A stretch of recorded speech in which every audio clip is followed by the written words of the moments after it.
सुनिए, राधा के पापा, शाम हो चुकी है पर राधा अब तक घर नहीं लौटी है और वो पिछले 2-3 घंटों से घर से बाहर गई है। वो हमारे खेत में गई है उन जंगली भैंसों को भगाने के लिए जो कि हमारे फसल को तबाह करने के लिए आए थे। पर देखिए ना, अभी शाम के 7 बज चुके हैं पर राधा अब तक घर नहीं लौटी है। क्या? राधा की माँ, ये क्या बोल रही हो तुम? राधा अब तक घर नहीं लौटी है? और वो कब से घर से बाहर है? यूं ही उसे घर से बाहर हुए 2 से 3 घंटे हो चुके हैं। राधा इतने घंटों से घर से बाहर है और तुम मुझे ये बात अब बता रही हो? पर राधा के बापू, मुझे भी ये बात अभी पता चली। मैं तो वाड़े पे काम करने गई थी और जब मैं शाम को घर लौट रही थी कि तभी हमारे पड़ोसी से मुझे ये बात पता चली। हमारे पड़ोसी ने मुझे ये बताया कि आपकी बेटी खेत में गई है। कुछ जंगली भैंसे आपके खेत में पहुंच चुके हैं और आपके खेत में लगी उन फसल को बर्बाद वो कर रहे हैं। इसलिए राधा तुरंत हमारे पड़ोसियों को ये कहकर चली गई कि वो खेत में जा रही है। आप भी ड्यूटी गए थे और मैं भी वाड़े में काम करने गई थी, पर वो अब तक घर नहीं लौटी है। मुझे काफी चिंता हो रही है, आप कुछ करिए ना। ये सब छोड़ो अब और तुम चिंता मत करो। मैं खेत में जाकर देखता हूँ, कहीं जंगली जानवरों ने राधा को टक्कर न मार दिया हो और कहीं उसे कुछ हो न गया हो। इतना कहकर राधा के पापा तुरंत ही गांव के कुछ लोगों के साथ मिलकर अपने खेत में चले जाते हैं, जहां उन लोगों को राधा तो नजर आती है पर वो बेहोशी की हालत में जमीन पर गिरी हुई होती है। राधा के पापा तभी राधा को अपने गोद में उठाकर अपने घर में वापस ला लेते हैं। घर आने के तुरंत बाद राधा के पापा राधा के चेहरे पर कुछ पानी की बूंदों को डालते हैं, जिसकी वजह से राधा को अब धीरे धीरे होश आना शुरू हो गया था। कुछ समय के बाद राधा बिल्कुल होश में आ चुकी थी, पर राधा की तबीयत काफी ज्यादा खराब हो गई थी। वो किसी से भी कुछ भी बात नहीं कर रही थी। राधा को कई बार ये पूछा जा रहा था कि क्या उसने खेत में किसी जंगली जानवर को देख लिया है या फिर उस जंगली जानवर ने राधा पर जानलेवा हमला किया है। पर इन सब बातों को सुनने के बावजूद भी राधा कुछ बोल नहीं रही थी। वो बस अपनी बड़ी बड़ी आंखें खोल अपने आसपास में मौजूद गांव के लोग और अपने माता पिता को बस घूर रही थी। राधा बेटा, क्या हुआ तुझे? तू कुछ तो बोल। तू ऐसी तो नहीं थी। क्या हुआ तुझे? तू शांत क्यों है? बोल बेटा कुछ। इतने में गांव की उस भीड़ में से एक बूढ़ा आदमी सामने आता है, जो कि राधा को देखकर ये समझ चुका था कि उसे क्या हुआ है। वो बूढ़ा आदमी तुरंत ही राधा के पापा को फिर ये कहता है, इस लड़की के हाथ और पैरों पर कोई निशान नहीं है, ये बिल्कुल सुरक्षित है। और इस लड़की को देखकर ऐसा नहीं लग रहा है कि उस जंगली जानवर ने इसे मारने की कोशिश करी हो। ये तो हमें भी पता है, पर मेरी बेटी ऐसी थी ही नहीं। देखो ये कितनी शांत हो गई है, हमारी बातों का कुछ ये जवाब नहीं दे रही है। पता नहीं इसे क्या हो गया है। ये लड़की इसलिए कुछ नहीं बोल रही है क्योंकि किसी ने इसे वश में कर रखा है। क्या? ये क्या कह रहे हैं आप? हाँ, ये लड़की को किसी प्रेत आत्मा ने अपने वश में कर रखा है, जिसकी वजह से ये बिल्कुल शांत है और हम लोगों को बस घूरे जा रही है। पर आप ये बात इतने होश और यकीन के साथ कैसे बोल सकते हो कि मेरी बेटी को किसी ने वश में कर रखा है? क्योंकि मैं भूत प्रेत आत्माओं को बिल्कुल अच्छी तरीके से जानता हूँ। मैं उन भूत प्रेत आत्माओं को अच्छी तरीके से देख सकता हूँ और वो जहाँ पर हो उनकी मौजूदगी का भी एहसास मुझे होता है। और इस जगह पे आने के बाद मुझे वैसे ही मौजूदगी का एहसास होने लगा है। अगर ये सब सच है तो मैं अब क्या करूं जिसकी वजह से मेरी बेटी पहले जैसे हो जाए? अभी तुम कुछ मत करो, तुम मेरी दी गई इस भभूत को लो और अपनी बच्ची के माथे पे लगा दो। कल अमावस्या की रात है और कल के दिन आत्माओं से बात करने का काफी अच्छा समय माना जाता है, इसलिए आज कैसे न कैसे करके इस रात को काट लो। लेकिन कल रात ठीक 8 बजे मेरे घर तुम अपनी बेटी को लेकर आ जाना। मैं तुम्हारी बेटी के शरीर में मौजूद उस प्रेत आत्मा से बात करूंगा और अपने मंत्रों से उस आत्मा को इस लड़की के शरीर से बाहर निकालने की मैं अपनी पूरी कोशिश करूंगा।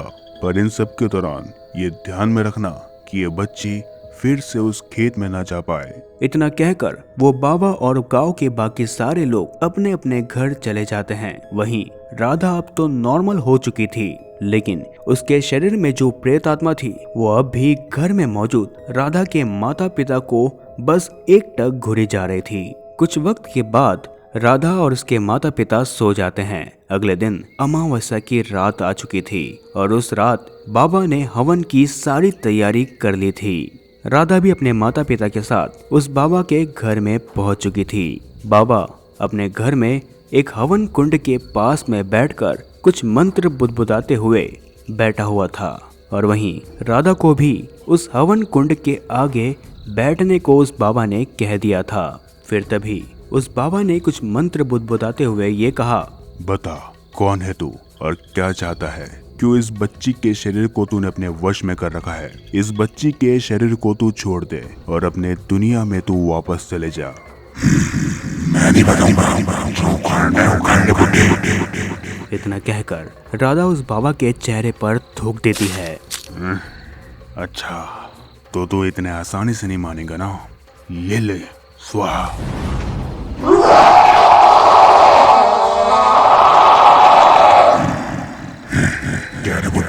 इन मंत्रों का कोई भी असर मुझ पे नहीं होने वाला है। देख, मैं उन मंत्रों को तेरे साथ में पढ़ता हूँ। इतना कहकर राधा उस बाबा के कहे मंत्रों को खुद बोलना शुरू कर देती है। इतने में तभी अचानक वो बाबा राधा के शरीर में गंगा जल की कुछ बूंदों को छिड़क देता है, जिसके तुरंत बाद राधा चिल्लाते हुए अपने दोनों हाथों को हवन कुंड के अंदर डाल देती है और फिर अपने पापा को पुकारने लगती है। पापा मुझे बचा जाओ, अब वो मुझे मार डालेगा, पापा मुझे बचा जाओ। इतना कहकर राधा वहीं पर बेहोश हो जाती है।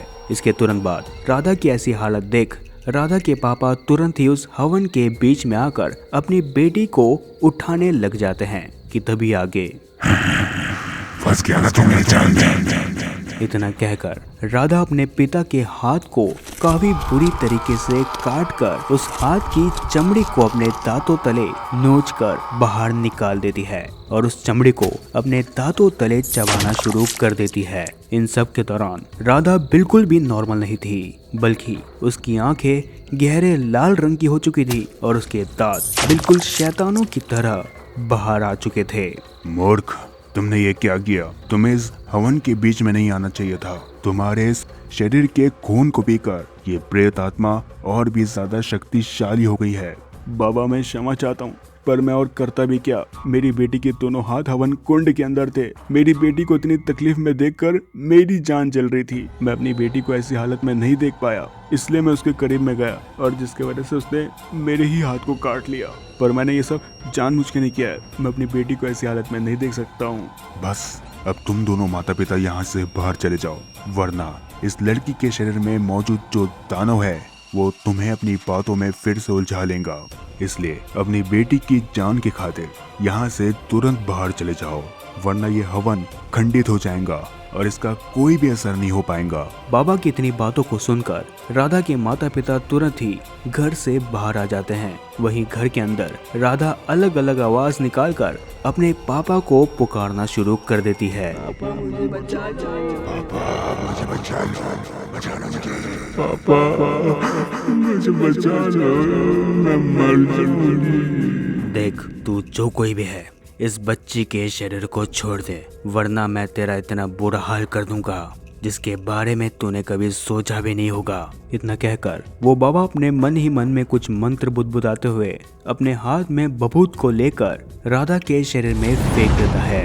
राधा, जो कि अब जोर जोर से चीखने और चिल्लाने लगी थी और काफी ज्यादा तड़पने लगी थी।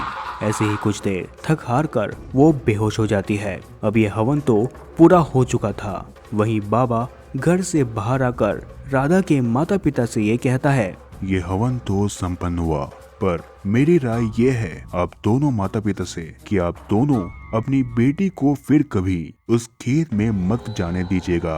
अगर आप दोनों ने जरा से भी लापरवाही को किया तो जिस प्रेत आत्मा ने राधा को अपने वश में कर रखा था वो वापस राधा के शरीर में आ जाएंगी। मैंने उस प्रेत आत्मा को राधा के शरीर से तो मुक्त कर दिया है अपने हवन और मंत्रों की सहायता से, पर अब राधा के शरीर में वो आत्मा वापस ना आए इसके लिए मैंने उसके गले में एक ताबीज को पहना दिया है और उसके सीधे हाथ में एक काले रंग के धागे को बांध दिया है। आप दोनों ये ध्यान रखिएगा कि कभी भी वो ताबीज और उसके कलाई में बंधा हुआ वो काला धागा उसके शरीर से ना जुदा हो पाए। अगर ऐसा हुआ तो दुनिया की कोई भी ताकत आपकी बच्चे की जान को नहीं बचा पाएंगी। कुछ सालों के बाद अब सब कुछ नॉर्मल हो चुका था और राधा के पापा ने अपने घर में एक कथा को आयोजन किया था। घर के सारे लोग आयोजन में काफी ज्यादा व्यस्त थे कि तभी राधा की माँ राधा को बुलाने के लिए उसके कमरे में जाती है और कमरे के अंदर का नजारा देख राधा की माँ के पैरों तले जमीन ही सरक जाती है। उस कमरे का सारा सामान यहाँ से वहाँ बिखरा हुआ था। वहीं इन सब चीजों को देखने के बाद राधा की माँ की नजर ड्रेसिंग टेबल के तरफ जाती है, जहाँ पर राधा के गले का वो ताबीज और उसके सीधे हाथ में बंधा वो काला धागा उस ड्रेसिंग टेबल में पड़ा हुआ था। इतना देख राधा की माँ काफी ज्यादा डर जाती है और तुरंत ही राधा के पापा को ये सारी बातें जाकर बता देती है। अब सुबह से लेकर रात हो चुकी थी पर किसी को ये नहीं पता था कि राधा कहाँ है। राधा को पूरे गांव में बहुत सी जगहों पर ढूंढा गया पर फिर भी राधा किसी को भी नहीं मिली। अब राधा के माता पिता और गांव के सारे लोगों का सवाल यही था कि राधा अगर अपने घर में नहीं है तो राधा अब है कहाँ।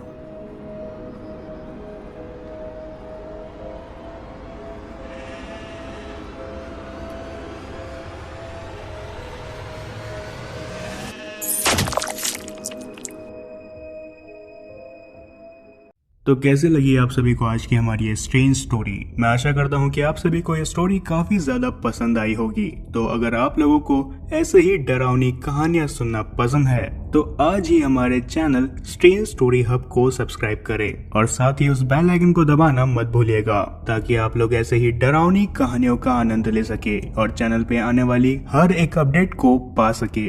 मैं मिलता हूँ अगली एक और नई डरावनी स्टोरी के साथ, तब तक के लिए डरना जरूरी है।